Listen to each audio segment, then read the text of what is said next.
Hi, my name's Adam Mostogle. I'm the founder and inspirer of Illuminate Education. And I'm really excited to take you through this introduction to social entrepreneurship. It's going to help you set a really strong idea for what you need to respond to in the challenge. I'm going to ask a couple of questions for you to think about, and then step through some of the factors of a social enterprise, and then some examples from a US trip that I was involved in. That'll help give you some examples from overseas that will help you shape your own locally. So first things first, a really great question to ask is, why do people even start a business in the first place? Many people are starting businesses because they want to solve problems in their community and see business as a way to do it. They want to provide goods or services that aren't available in their local area, often to make money from their creative ideas or their skill sets or their knowledge. And for some people, it's to make a positive impact in their region. They're not looking at starting a business to make money for themselves. They're looking to start a business because they want to change something that matters to them. Now, what makes a social enterprise?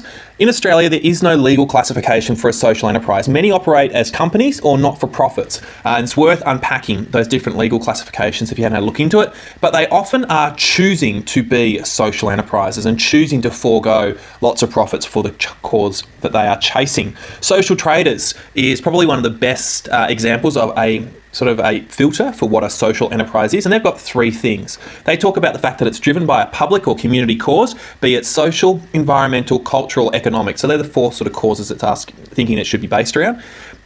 Derives most of its income from trade, not donations or grants. So it's actually trading with customers rather than relying on people to give it money. And the third and really important part is that a majority of the profits work towards the social mission. Not let's just give 5 cents from every purchase. It's a majority, at least 50% of the profits go towards the cause that the business is based around. And now in this world, there are some massive issues. And so you've got the United Nations Sustainable Development Goals on the screen. They are big, they are pressing, and we need some really great ideas to work around. So if you're struggling to think, wait a minute, what is a good cultural, social, environmental or economic cause? Have a look at some of those 17 goals and you might find something there that you can look at. But then why should businesses care? Why should businesses actually do something around this? Businesses have to work and be in the community. It can just rely on volunteers ongoing. The challenge is that if you simply just rely on volunteers, they've got other things they need to do, and obviously they need money to live. And so good not-for-profits, charities, community organisations do pay a select group of staff that are empowered to lead, to direct where the organisation goes. So don't just think because we're going to start a charity or a social enterprise, everyone will work for free. It's not like that. You're probably going to need to pay some really key staff to give you the 40 hours a week or whatever and how many hours you're asking of them, commitment to your business. If you're only volunteering an hour a week, that's great, but you're not going to be able to run an organisation on an hour a week. And so some not-for-profits and charities do pay people, and your social enterprise might need to do the same. Now from here, I'm going to jump into some examples of social entrepreneurship. I've got some examples from the United States. I was lucky enough in 2017 to be chosen to do a study tour by the US government of social impact and innovation ecosystems over in the US. So I'm going to give you some examples from there so you can start to think, wait a minute, what are the causes that matter to me here that I can look at? First one, DC Central Kitchen. So this was based on a nightclub owner who, after all the food they had at the end of the night, would basically just throw it out. Homeless people and people who were struggling would come and basically dive through their dumpsters, grab the food. They thought this is not obviously a dignified way for these people to be eating. And so they started to repackage the food and create the food into meal packs that they could actually just give to them rather than having them dive through the dumpsters. Now this became quite a large thing, and other businesses started giving their food to this cause as well because, hey, it's a really good thing. They started spending so much time creating all the food they needed to give away that they needed more people to work for them. And so instead of employing people, they trained the people they were helping, people who are homeless, people who couldn't find jobs, people living on the streets. And from there, they created basically a hospitality training course that now runs school kitchens, runs kitchens inside major organisations, and obviously businesses employ them because they provide the foodstuffs, but on the way, they're actually providing the training that helps these people get a job. On the other side, Busboys and Poets is from an Iraqi refugee who values the platform of, I guess, freedom and democracy. And the whole idea of the cafe is it's a bookstore and a cafe. The books have got dangerous ideas in the books, and obviously cafes are dangerous places once people start sharing ideas and creating things.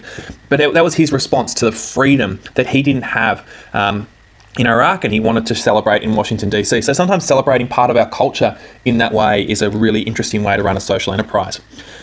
Two more examples here from New Orleans this time.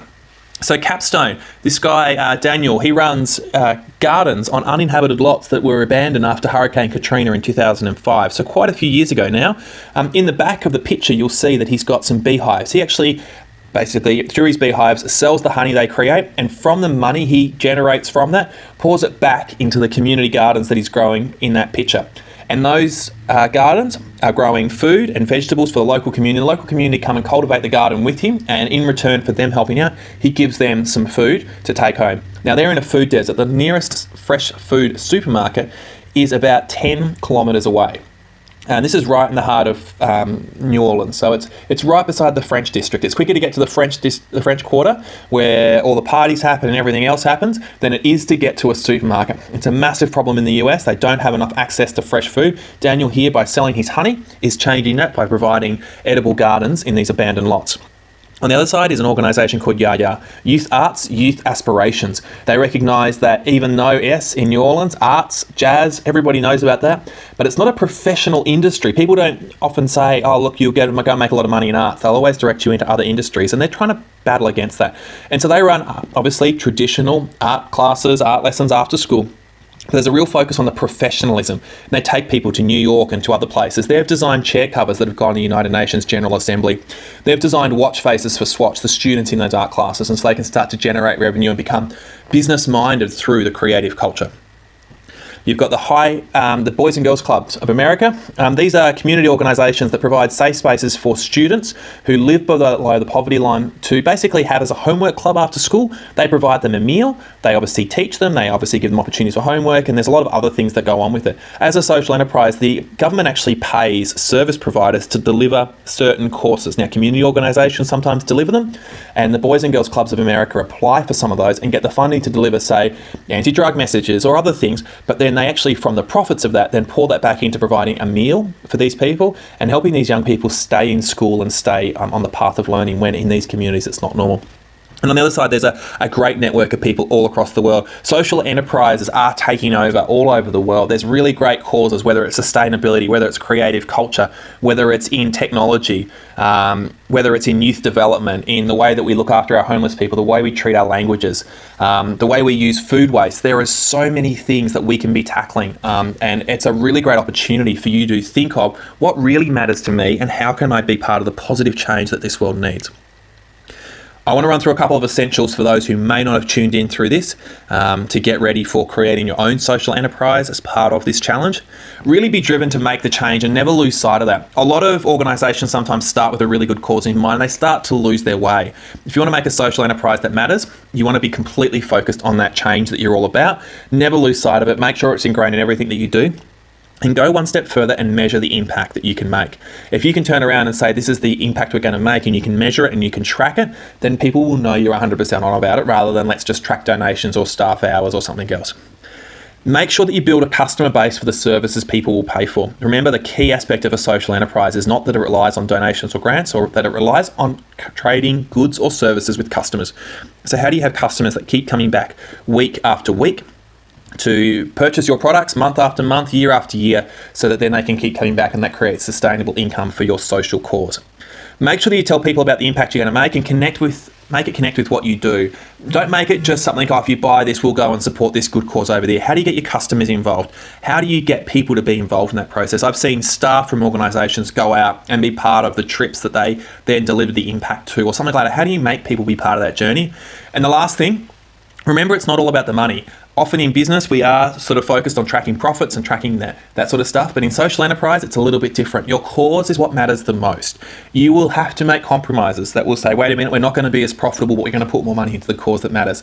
In this instance, it really does matter to make those calls. And so think about, what does it look like to affect the cause that you are focused on?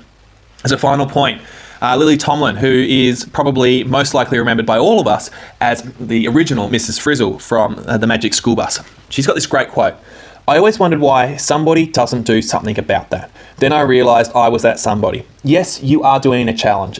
Yes, you are creating your social enterprise in the course of this program you are stepping through, but you might be focused on something that really does need a great social enterprise around it. You might see a cause out there and go, obviously someone else is doing something about it. Do some research, find out. It might be the cause that actually needs something.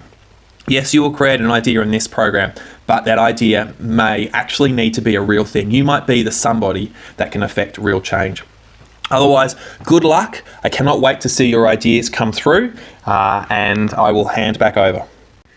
Hi, my name's Adam Lostogel. I'm the founder and inspirer of Illuminate Education. I'm really excited to take you through this introduction to social entrepreneurship. It's going to help you set a really strong idea for what you need to respond to in the challenge. I'm going to ask a couple of questions for you to think about, and then step through some of the factors of a social enterprise, and then some examples from a US trip that I was involved in.